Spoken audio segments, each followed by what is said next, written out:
Pessoal, continuando nossa aula. Eu estou demorando mais em substituição do que eu imaginava que demoraria. Eu achava que ia dar 5 assuntos. Se eu der 2, eu estou feliz. Mas é porque pelo menos a gente aprendeu coisa nova, né? A gente aprendendo coisa nova com profundidade, a gente está fazendo coisa boa. Concorda comigo, Wellington? Isso aí. Então, alguns outros detalhes para a gente terminar a substituição fideicomissária.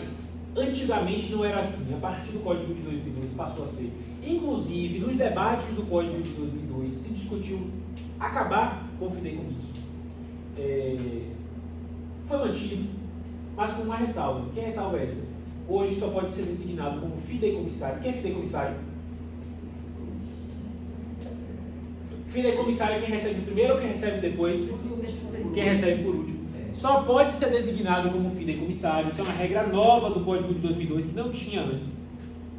Quem, no momento da abertura da sucessão, ainda não estiver concebido.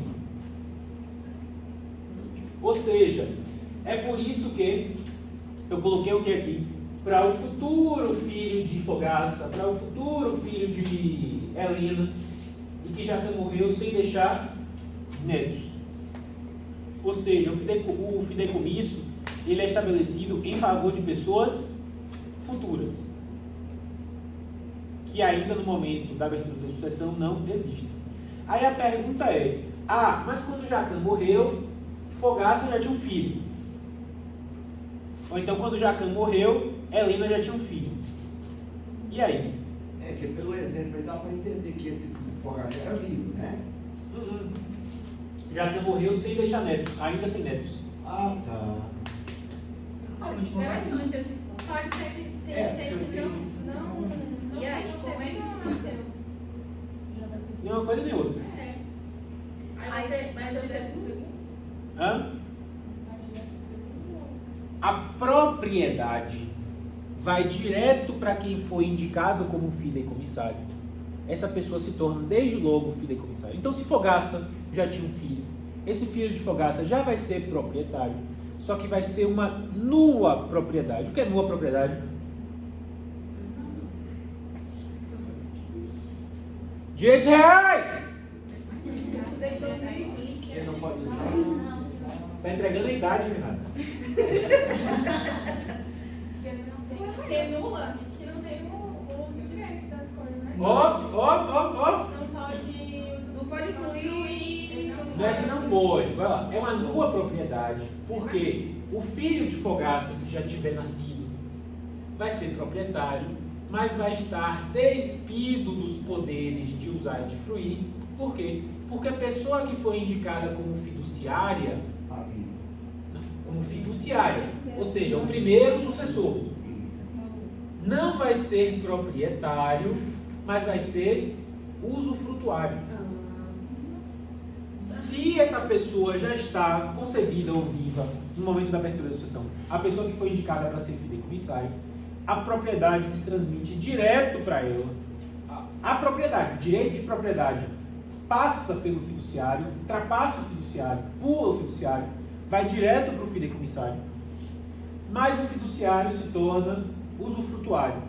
Qual é o objetivo dele se tornar usufrutuário? Primeiro, porque o testador queria beneficiar ele, ainda que por algum tempo, mas também porque com os poderes de usar e fruir, ele pode administrar esse patrimônio até o momento de entregar ele de forma definitiva para o fideicomissário.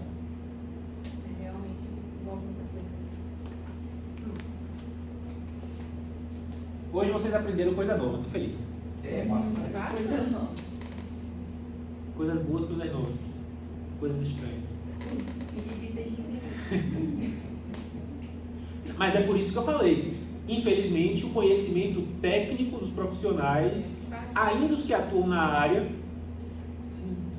foge um pouco de conhecimentos um pouco mais aprofundados.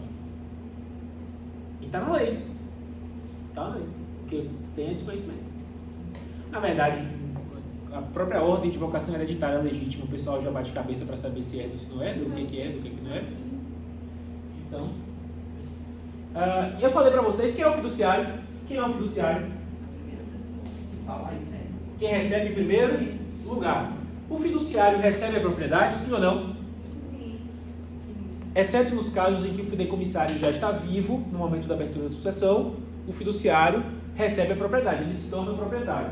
Mas eu falei para vocês que a propriedade dele não é plena, é uma propriedade resolúvel. O que significa dizer que a propriedade resolúvel? Está sujeita a se extinguir.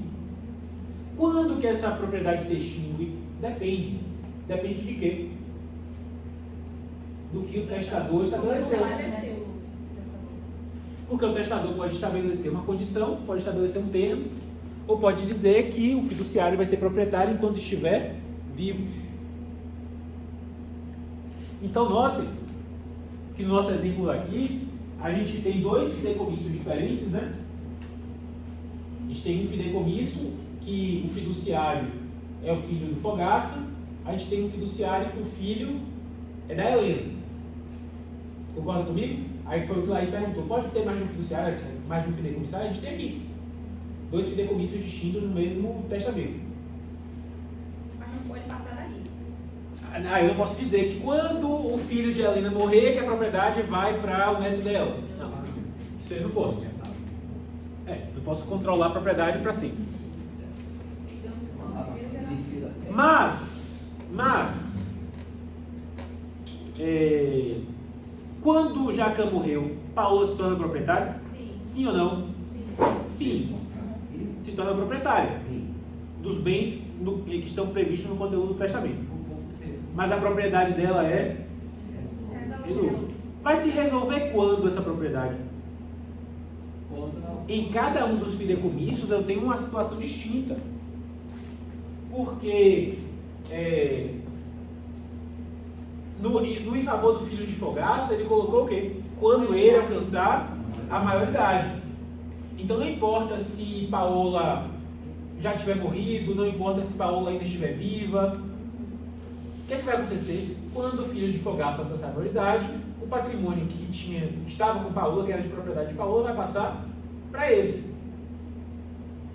E a outra situação, no outro fideicomisso que vai passar para o filho de Helena, quando Paola morrer. Então, nesse caso, do filho de Helena, o fideicomisso foi vitalício, ou seja, durante a vida do fiduciário. Quando o fiduciário morrer, a propriedade dele se extingue, e em vez de os filhos de Paola herdarem aquele patrimônio vai para o fideicomissário. Consegue visualizar isso? Então, Aqui não. No primeiro caso, não. Aqui não é quando Paola morrer, aqui é quando o filho de Fogaça atingir a maioridade. É por isso que, vamos imaginar, Paola morreu em 2030, filho de Fogaça atingiu a maioridade em 2034. Nesses 4 anos aconteceu o quê? Paola morreu em 2030, mas o fideicomisso durava até 2034, porque ele só atingiu, o fideicomissário só atingiu a maioridade em 2034, que era a condição para ele receber a propriedade de forma definitiva. Nesses 4 anos vai acontecer o quê? Transmite para os herdeiros de Paola. Por quê? Porque é propriedade que se transmite por conta de morte. Que vão administrar até o momento em que essa condição aqui se cumprir. Que condição é essa? O filho de Fogaça atingir a maioridade. Mas esse caso, exatamente esse caso, chegou ao Superior Tribunal de Justiça tem uns 4 anos mais ou menos. E o Superior Tribunal de Justiça falou: não, os herdeiros do fiduciário vão herdar enquanto não for alcançado o prazo para receber o fideicomissário. Porque depois para...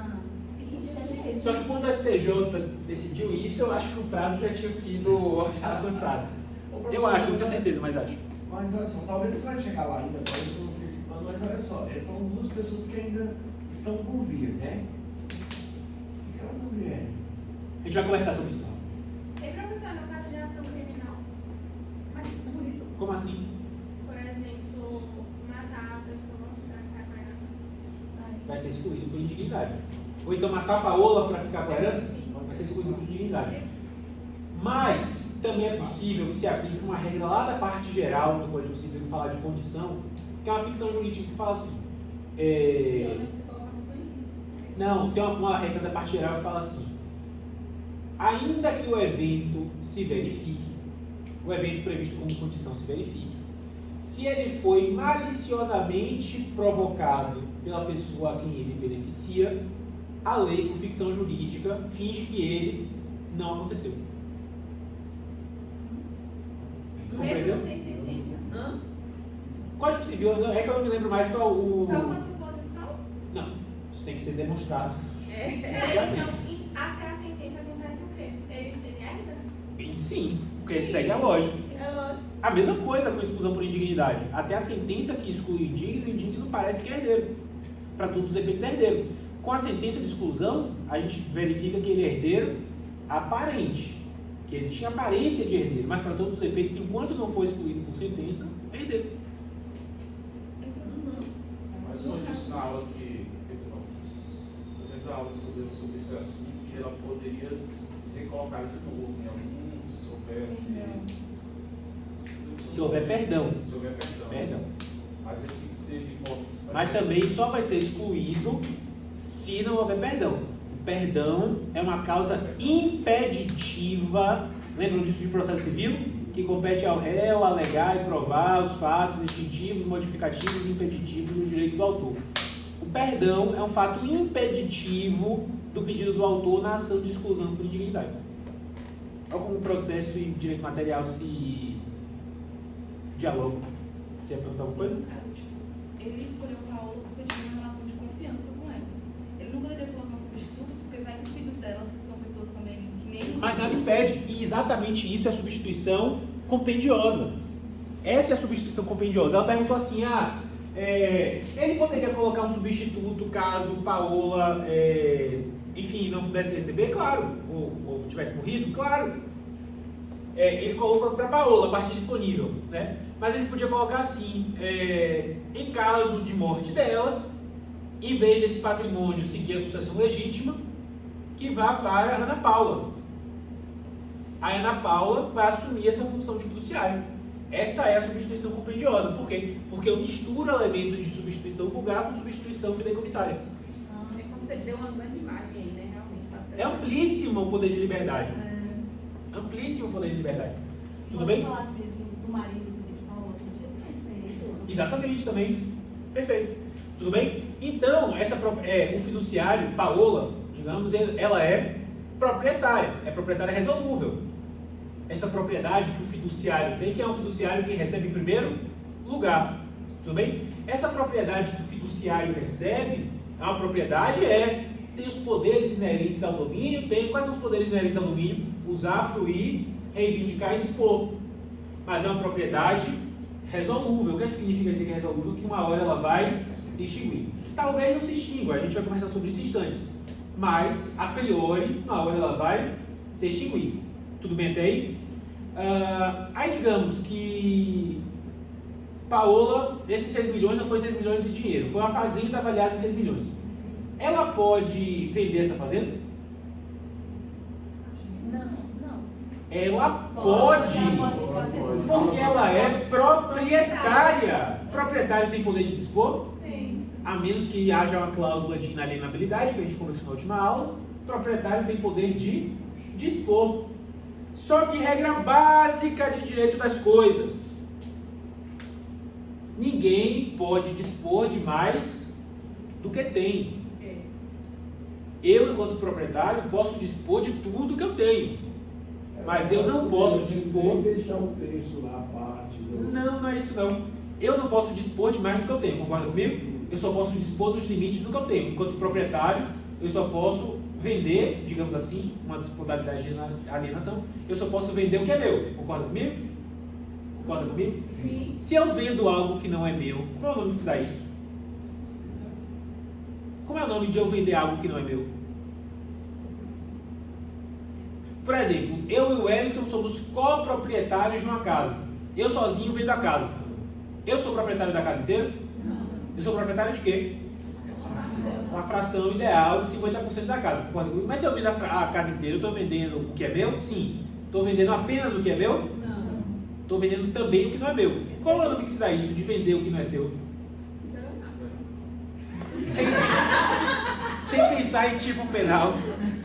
Sem pensar em tipo penal. É o caso que você está me perguntando. A casa escriturada em nome de um companheiro, mas que foi um companheiro apenas, mas que foi adquirida na constância da união estável. É apenas de um companheiro?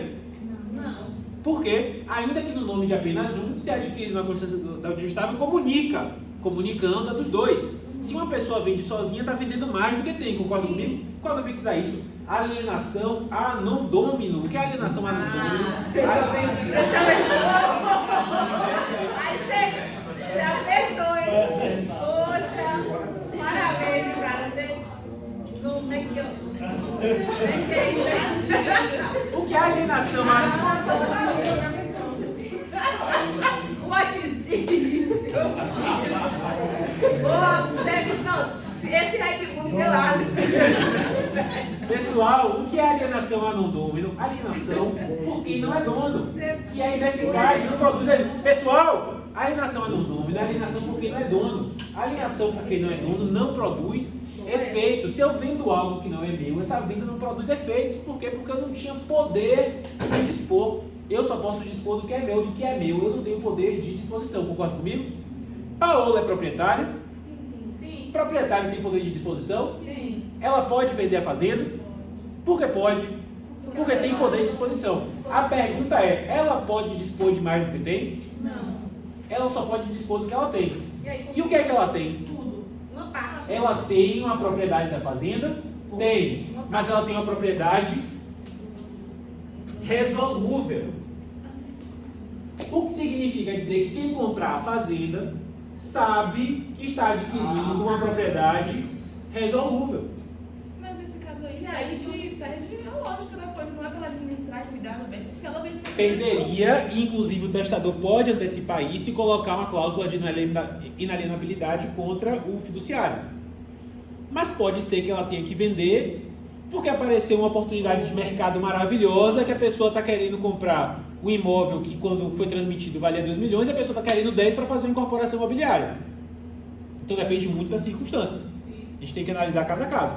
Ô professor, mas se ela não queria que vai passar uma parte ao filho de Fogaça, se ela vende esse imóvel E gasta o dinheiro. não, sem gastar o dinheiro, Ela mantém, né? divide a parte e aplica esse dinheiro desse filho quando ele atingir a maioridade está lá. Também ela vendeu.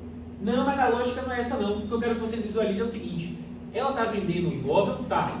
Mas ela está vendendo o quê? Uma propriedade resolúvel.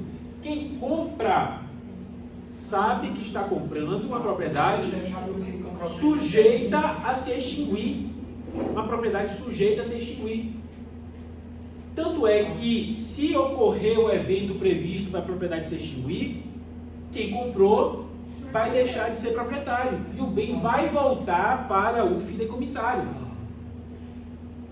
Parece que não faz sentido, mas faz. Claro que não em qualquer circunstância, mas faz. Por quê? Propriedade resolúvel é a mesma coisa que propriedade plena? Sim ou não? Porque a propriedade plena se presume eterna, a propriedade resolúvel uma hora vai extinguir. Isso tem impacto no valor do contrato. Significa que quem adquire uma propriedade resolúvel paga menos pelo bem do que quem adquire uma propriedade plena. Concorda comigo? E às vezes a pessoa adquire a propriedade resolúvel apostando contra a pessoa que seria beneficiada. A pessoa pode adquirir o bem apostando, por exemplo, que Fogaça não vai ter filhos. Porque se Fogaça não tiver filhos, Ele continua repassando se Fogaça não tiver filhos, o fideicomisso vai... E eu não coloquei. Eu não coloquei a frustração do fideicomisso. Mas o fideicomisso vai ser frustrado. E se Fogaça nunca tiver filhos, se a condição nunca se verificar, Ele continua. o fiduciário se torna proprietário em definitivo do bem. com bem com valor menor. Interessante. E aí quem comprou do fiduciário, se a propriedade se consolida no fiduciário, porque o fideicomissário nunca veio existir, quem comprou se torna proprietário não mais de propriedade resolúvel, mas de propriedade plena. É apostar. Acho que eu mencionei isso, não sei se foi aqui, mas acho que foi aqui, de incorporadora imobiliária que aposta que a pessoa que tem em seu favor o usufruto vai morrer logo.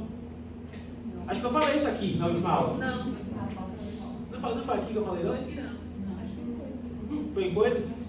É.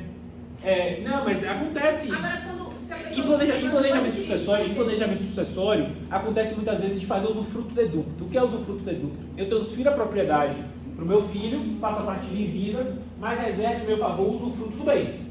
Porque eu também não quero que meu filho chegue e troque a fechadura de casa e eu vá morar embaixo da ponte do Rio Grande. Não é isso? Então eu coloco o usufruto em meu favor. Meu filho tem a propriedade, a partir do momento que eu faço a doação em vida e reservo o usufruto para mim, meu filho se torna proprietário? Ele pode vender? Pode! Pode, por que ele pode? Porque ele é proprietário, o proprietário tem poder de dispor. Agora, ele só pode dispor do que ele tem. O que é que ele tem? Uma propriedade que está despida dos poderes de usar e fluir enquanto eu for vivo. Consegue acompanhar o raciocínio? Meu filho pode vender o apartamento que eu reservei para mim com usufruto, mas que transferi a propriedade para ele? Bora lá. Pode. Bora lá. Sim, a pessoa que comprou vai ficar velho e vai morrer logo. Bora lá. Jorge. Vocês querem uma recomendação musical? O DVD de 40 anos de Daniel. Mas tá muito bonito. Que DVD maravilhoso. Eu tô recebendo R$1 para fazer jabá. Tá? Mas, caramba, hoje antes da aula eu fiquei 1 hora só vendo as músicas assim. Tem uma música do Paraná cantando, sabe o Paraná, o Chico Rei Paraná? Maravilhosa a música que ele tá cantando com o Daniel. Eu fiquei emocionado, verdade. Não tem nada a ver com a aula, mas só. Hoje você tá vai. Jorge fez uma partilha em vida, fez a transmissão em vida do apartamento dele para Mateus. Tudo bem? Mas reservou em seu favor o direito de usufruto do bem. O nome disso daí é usufruto deducto. Eu dou para alguém, mas reservo a propriedade, transfiro a propriedade para alguém, mas reservo em meu favor o usufruto daquele bem, que é mecanismo essencial de planejamento sucessório. Inclusive, talvez seja o mais usado hoje em dia. Tudo bem até aí? Ok. O que acontece? Quem se torna proprietário do bem? Mateus. Porque com a doação, claro, houve o registro do título e tal, mas a partir do momento em que há o registro, quem se torna proprietário é Mateus. Não mais Jorge. Jorge é usufrutuário. Mateus é proprietário. Aí aparece Maraísa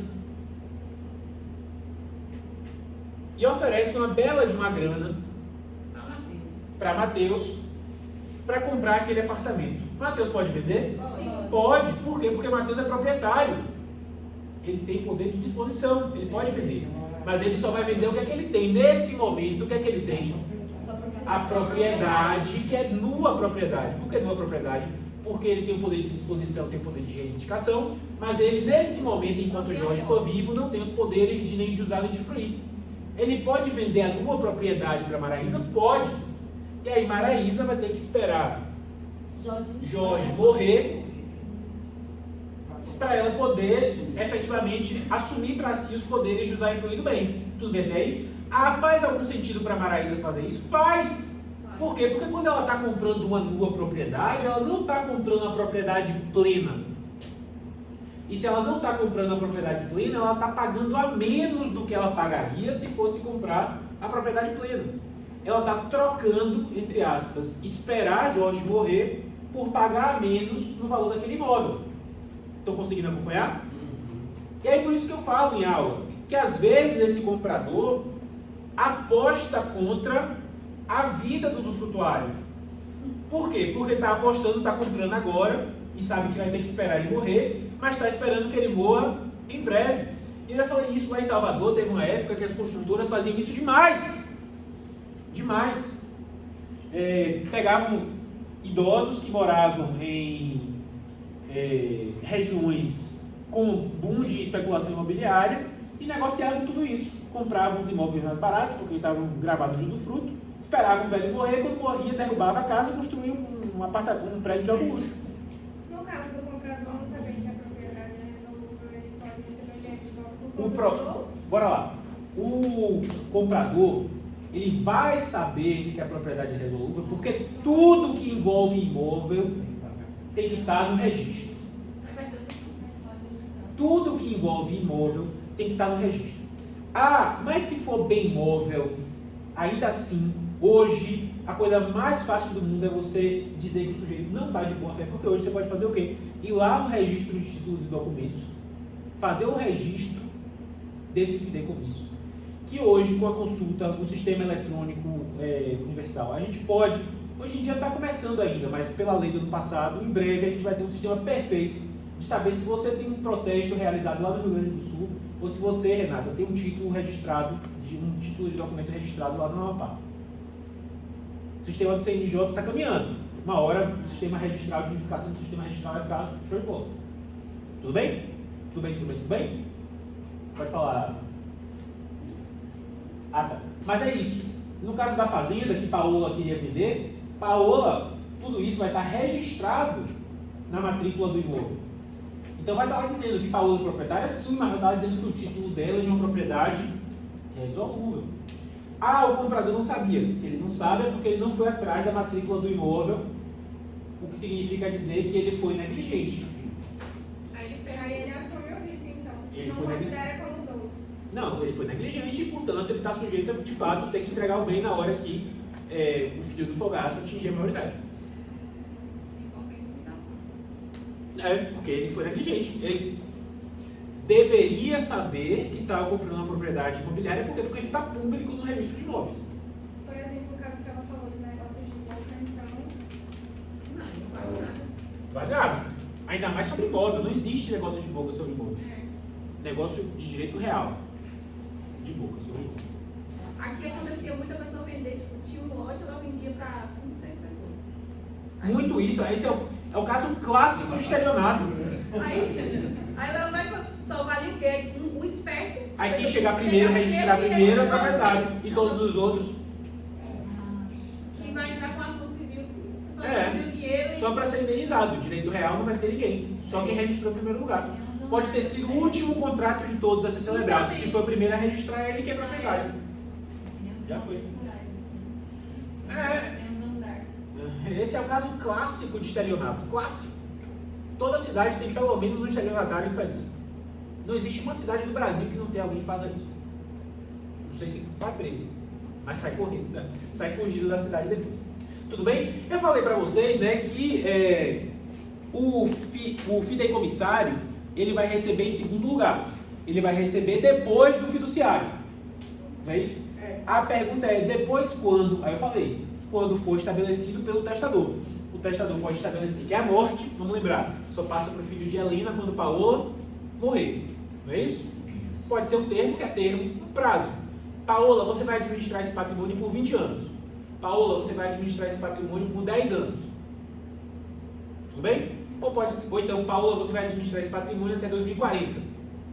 Aí, se o sujeito morrer em 2038, vai administrar só por 2 anos. Né? Mas o prazo é fixo, independentemente de quando for a morte. Se eu colocar 10 anos, 20 anos, contados a partir da morte. Né? Ou então, pode ser uma condição. Que condição? O filho do Fogaça atingir a maioridade. Pode ser que nunca haja filho do Fogaça, pode ser que ele nasça e morra antes. Pode ser que não se cumpra. E aí vai acontecer o quê? Vai ficar frustrada a segunda transmissão, o patrimônio vai se consolidar nas mãos da Paola. Tudo bem? Eu não sei porque que eu tirei o slide da frustração do fideicomisso. Não, eu ia falar quando o fiduciário morre antes, quando o fideicomissário nasce, mas depois morre antes de haver a transmissão. Eu não sei porque que eu tirei.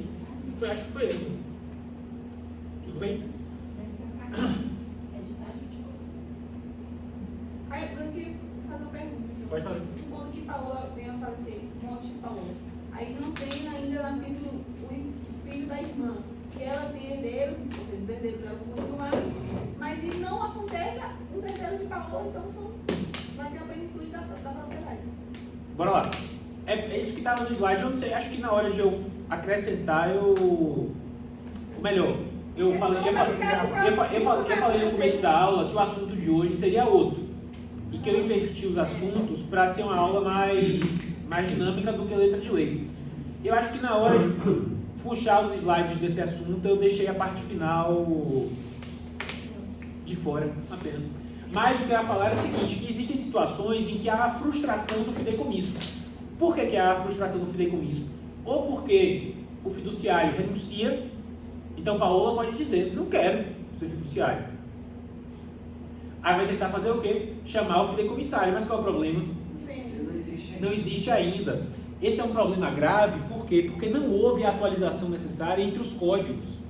O Código de 2002 repetiu essa regra que estava no Código de 16, esquecendo que houve a inovação do Código de 16 para o de 2002, no sentido de que o fideicomissário não existe no momento da abertura da sucessão. Vocês verem que o Código tem essas falhas legislativas graves. E aí, como fica? Vai seguir a sucessão legítima. Então, os herdeiros de Paulo. Vai seguir a sucessão legítima. Que aí vai depender de cada caso específico quem é que vai ser chamado na ordem de vocação hereditária. Pode acontecer de o patrimônio ser transmitido para o fiduciário, está com Paola, e o fiduciário, o fideicomissário, perdão, nunca veio existir.